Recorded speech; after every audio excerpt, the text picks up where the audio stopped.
Distribusi bantuan kemanusiaan oleh Israel dan Amerika Serikat berujung pada melayangnya nyawa puluhan warga sipil. Alih-alih membawa pulang makanan, kerumunan warga sipil yang kelaparan justru menerima berondongan tembakan dari militer Israel. Bantuan kemanusiaan yang selama ini dinanti-nantikan justru berubah jadi perangkap maut. Seperti apa kekacauan distribusi bantuan kemanusiaan di Gaza yang kini diambil alih Israel dan Amerika Serikat?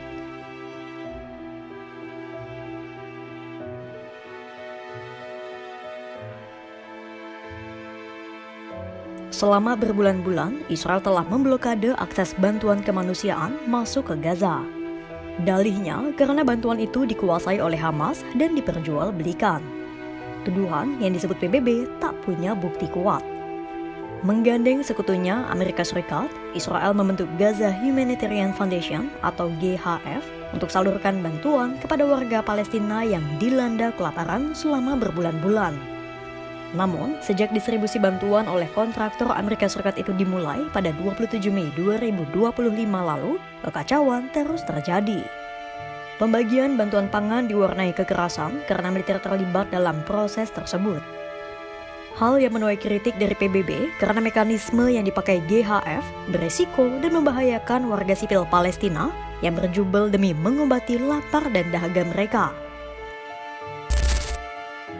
Selama ini, UNRWA selalu mengandalkan basis data keluarga terdaftar saat membagikan bantuan. Sementara, GHF tidak melakukan pemeriksaan pada identitas. Tidak ada sistem atau keteraturan dalam penerimaan bantuan. Artinya, ini adalah soal siapa yang paling kuat bertahan hidup, berjuang mendapatkan bantuan yang jumlahnya tak sepadan dengan kebutuhan yang ada. Benar saja, 28 Mei, petaka awal itu terjadi. Sekelompok warga yang kelaparan menerobos gudang program pangan dunia milik PBB di Deir al-Balah, Gaza Tengah. Akibatnya, 2 orang tewas dan sejumlah orang lainnya terluka. Insiden mematikan kembali terjadi pada Minggu 1 Juni 2025. Kali ini, 31 orang meregang nyawa usai dihujani tembakan di dekat lokasi distribusi bantuan di Gaza Selatan. Sementara 179 orang lainnya mengalami luka tembak dan dilarikan ke rumah sakit lapangan Nasser. Palang Merah Internasional menyebut ini adalah jumlah tertinggi korban luka akibat senjata dalam satu insiden penembakan sejak rumah sakit Nasser itu didirikan pada 2024 lalu. Baik Kementerian Kesehatan Palestina maupun lusinan saksi mata di lapangan menyebut militer Israel bertanggung jawab atas insiden penembakan itu. Sejumlah saksi mata mengaku para korban tewas ditembaki di Bundaran Al-Alam saat mereka tengah berjalan menuju lokasi penyaluran bantuan. Adapun Bundaran Al-Alam hanya berjarak sekitar 800 meter dari lokasi penyaluran bantuan itu. Salah satu warga Gaza, Abdul Rahman Ode, yang berada di dekat lokasi penembakan bercerita, mulanya ia bergabung dengan kerumunan orang yang berjalan menuju lokasi distribusi bantuan. Mereka menerima informasi bahwa gerbang akan dibuka pada pukul 5.30 pagi waktu setempat. Namun sekitar pukul 4.30 pagi, sebelum mencapai lokasi distribusi, Odeh mengaku mulai mendengar suara tembakan. Rentetan tembakan pun dilancarkan di waktu yang sama, memaksa warga sipil yang berada di sekitar lokasi distribusi tiarap dan melarikan diri. Setelah insiden penembakan, pembagian masih dilanjutkan meski tak semua mendapatkan bantuan. Tak sedikit pula yang hanya pulang membawa sekantong tepung atau parahnya dengan tangan kosong.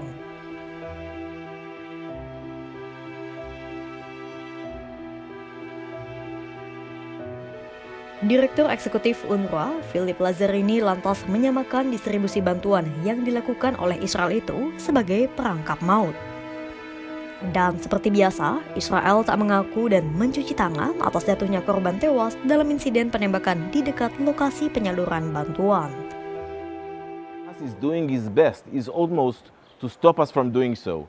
He is spreading rumors, fake news. He is trying bluntly and violently to stop the people of Gaza from reaching those distributions. I urge you not to believe every rumor spread by Hamas. We will investigate each and one of those incidents and each and one of those allegations. Meski militer Israel mengelak dari insiden tersebut, namun seorang warga Australia, Dr. Ahmed Abu Swad, yang bekerja di Kompleks Medis Nasser mengatakan korban yang dibawa ke pusat bantuan memiliki luka tembak dan serpihan peluru. Bahkan beberapa di antara korban memiliki luka tembakan di kepala dan dada.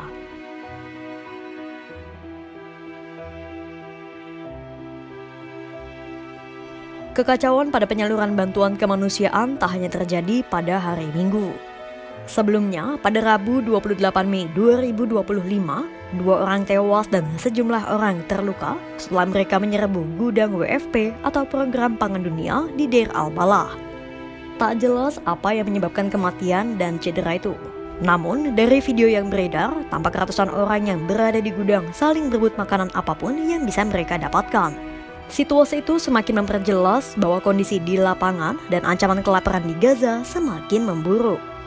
Pasalnya, bantuan yang disediakan tak mencukupi kebutuhan, sementara ada jutaan warga Gaza yang berada di ujung kelaparan imbas blokade bantuan selama berbulan-bulan oleh Israel.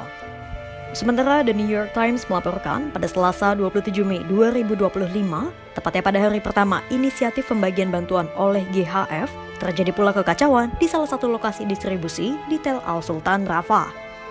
Sekelompok warga Palestina yang dipaksa berdesakan di koridor sempit berpagar itu terpaksa menerobos area tersebut. Militer Israel kemudian sempat melepaskan tembakan peringatan.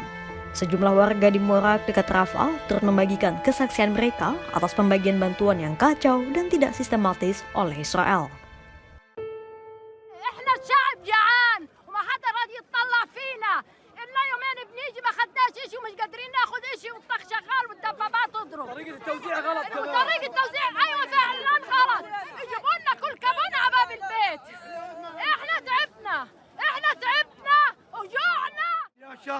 يا شخصين استشهدوا ومن ضمنهم حطوه على كروسة برد، كروسة بياع برد محملينه. هذا اللي بصير حرام. هذا اللي موجودة الآن هذه فوضى، وفي ناس متخصصة بالفوضى لقتل البنات. مين؟ هذا حرام، هذا حرام. ولازم نكرر كمان مرة وكالة الغوث وتشغيل اللاجئين برسائلها بعملها بالبحث تبعها تسلم كل الناس. هذه النظام احنا بدنا اياه. الناس كلها هي تدمرت، نسوان انفدغت، تزويع جوع، نسوان انطحنت، نسوان التعن شرفها تحت رجلين الناس، والامريكان واليهود اتفرجوا علينا مبسوطين ومكيفين ومتجلين. عشان هذه خطه تهجير، هذه مش اكل شرب.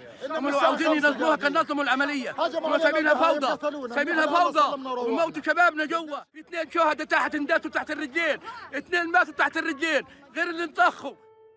Adapun pembentukan GHF dan inisiatif pembagian bantuan oleh Israel menjadi salah satu bagian dari operasi militer kereta perang Gideon. Dalam operasi militer itu, Israel berencana membagi Gaza menjadi zona sipil dan zona militer.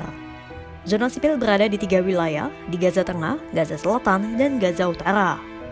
Zona sipil itu kemudian dikepung oleh sejumlah zona militer, di mana warga yang berada di dalamnya harus segera keluar dan warga dari luar wilayah itu dilarang memasuki zona tersebut. Imbasnya, terjadi pengusiran massal warga Gaza yang menuai kritik internasional karena berpotensi terjadi genosida. Dalam operasi itu, militer Israel melarang organisasi internasional resmi untuk membagikan bantuan. Bantuan hanya diberikan oleh kontraktor asal Amerika Serikat di bawah pengamanan militer Israel. Alih-alih membawa pulang makanan dan bantuan lainnya, warga sipil di Gaza justru menerima serbuan tembakan dari militer Israel. Lokasi penyaluran bantuan yang seharusnya menjadi harapan warga Gaza di tengah kelaparan justru berubah menjadi perangkap kematian. Di tengah intensnya situasi di Gaza, Israel menutup mata dan telinga atas kritik yang disuarakan komunitas internasional. Bahkan, kritik dari dalam Israel pun diabaikan oleh pemerintahan sayap kanan Benjamin Netanyahu. Bagaimana nasib warga Gaza ke depannya? Pantau terus perkembangannya hanya di kanal YouTube Kompas.com.